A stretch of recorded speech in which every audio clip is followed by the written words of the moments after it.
Crystal with AMA Happy Campers, and today I'm joined with Steve Hockridge, and we're gonna walk you through a trailer hookup. So if you're a novice RVer, or even if you've RV'd before but you've never done the trailer hookup yourself, you're in the right place. Steve is a Red and Blue Seal RV tech. He's also an RVDA Canada recognized RV tech, and he is an instructor with SAIT. Hi, Steve. Make sure you stick around for the full video because Steve will be answering some really frequent questions that he gets from customers when hooking up their RV trailer. And then we'll also tell you where you can get some more resources for all your RV needs. So what are you going to start with today, Steve? This will be a general overview of a step-by-step hookup. This could be good for beginner campers or those with experience. Our first step is going to be measuring the coupler of the trailer height and the height of the truck ball. So after we've measured up the height of the coupler, what we want to do is we measure up the ball of the truck height, and we make sure that it's 1 to 2 inches taller than the coupler. Okay. And now at this point, we want to make sure that we get our hand signals correct and communication with our truck driver, our tow truck driver, so we know how to properly guide them when they're hooking up and we are all on the same page. So we make sure the window's down so they can hear us, and we always stand in a place where they can see us. So do you need to have another person for this step? Could you do it on your own? You can do it on your own. You just have to take a little bit more time to do it and be safe. It's always easier with 2 people, but yeah, it's something you can do on your own. For the next step, what we're going to do is we're going to be backing the truck up underneath the ball and setting the trailer down on the ball.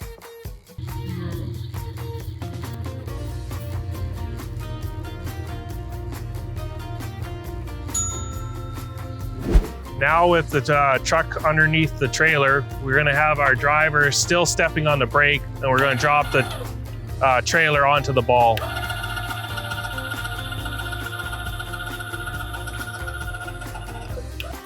Our next step, what we're going to do is lock the trailer onto the ball.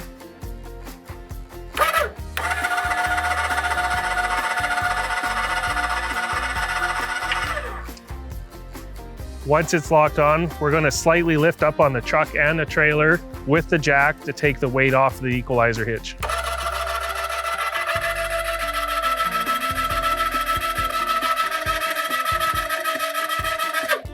We don't want to go too high so we don't stall out the motor. For safety, what we'll have the driver do is we'll put on the e-brake and the vehicle in park so it doesn't roll. For our next step, now that we have the weight off of the trailer and the truck, we're going to slide in our equalizer bars and we're going to tension them up.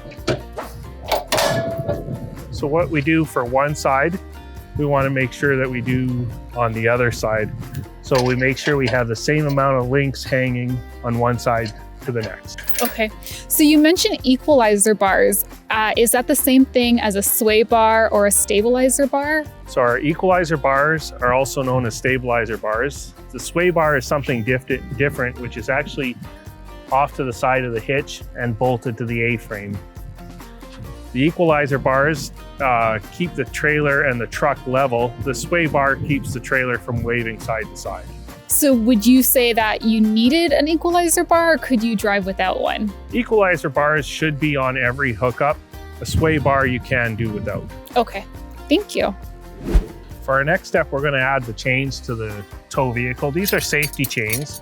And what we want to do is we take the chain that's on your side and we're going to hook it up to the truck on my side.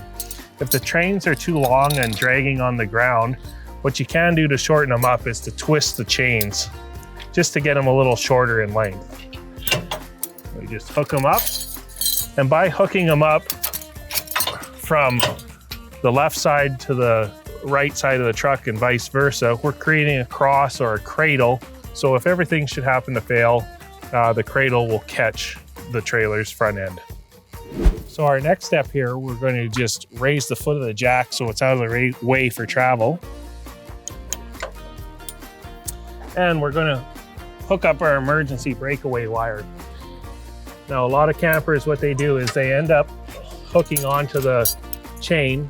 That is illegal. We want to make sure that the emergency breakaway cable is hooked up to the truck separate from everything else. So we just use a clevis. So I noticed you have a block under the jack. Is that necessary? It is a good idea because it distributes the weight of the hitch and we're not sinking into the ground. If the block is longer than wide, we want to have it going from front to back in length. So if the trailer rocks, it's not being knocked off of the block. We also want to make sure we don't have several blocks that make it too high, so when it rocks, it won't fall off the block as well too. Now we're going to hook up the 7-way electrical for our lights and our brakes. Our truck driver will turn on the left, the right signal and the brake as well too, and we'll stand at the back of the trailer while they're doing that to make sure all those functions are working. So for our hookup, our different components are our 7-way wire, our emergency disconnect, and our cradle that we made with the chains. That was really helpful, Steve. Are there any do's and don'ts that you can share with our happy campers that'll keep them safe and worry-free? You bet.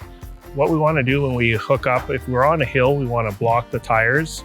We never want to pinch our 7-way cord between the coupler and the ball. We always want to have visual and audio communication with our driver. And we also want to make sure that we don't back the truck up into the coupler of the trailer. Thank you. So before we go, one last question. Is there anything you can share with us about choosing a hitch?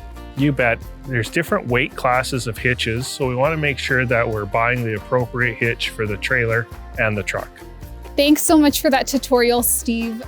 We hope that this tutorial helped you learn how to hook up your trailer, but if you're looking for some more hands-on instruction, AMA has a 4-hour RV Smart course that you can sign up for, and we'll have some links in the description where you can find that. Don't forget to join our AMA Happy Campers Facebook group and subscribe to our YouTube channel for future videos.